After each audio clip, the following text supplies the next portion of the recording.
Hello po. Ito po si Nanay. Ano pangalan mo, Nay? Early. Si Nanay Early. Nagpapakulay. Bakit na po kasi ako palis na po siya mamaya or bukas.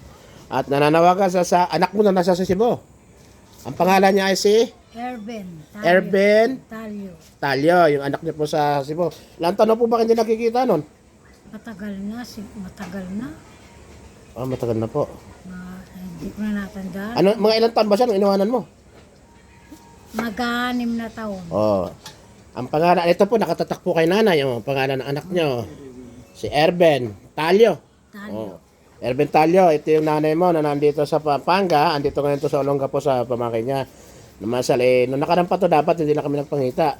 Baka sakaling makatulong ang social media, ang pagbablog ni Kuya George, ito po yung nanay mo, gusto ka lang niyang makita. Kahit hindi sa personal, tumawag man lang para meron kayong time. Bahala na kayo kung pupunta ka rito kasi malayo din naman ang Cebu. Pero pag gusto may paraan eh. Siyempre po, bilang isang nanay, namimiss ka niya bilang isang anak. Kung may galit ka daw, yun ang sabi niya sa akin, para may paliwanag mo yung side mo. Kung kaya nangyari yung ganon, na ba't ka malas. Basta yung anak mo ay mahal na mahal mo. Oo, mahal na mahal ko yun. Erben, ito yung nanay mo. Maraming salamat. Kung sino man po makakapanood dito, makapagkuhan kay Erben Talyo, pakasabi na lang po or pakita niya po to sa kanya, ano po.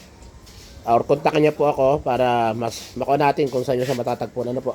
Marami po salamat, nanay. Sana po marinig nila itong pananawagan niyo kasi yung dati natin pinanawagan na pumano naman ay nakarating naman yung mga taga-Malalayo din.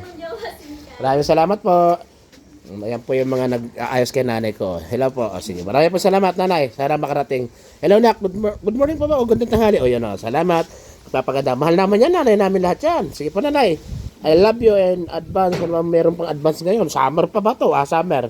Sige po. Salamat, nanay. Para makarating sa kanya.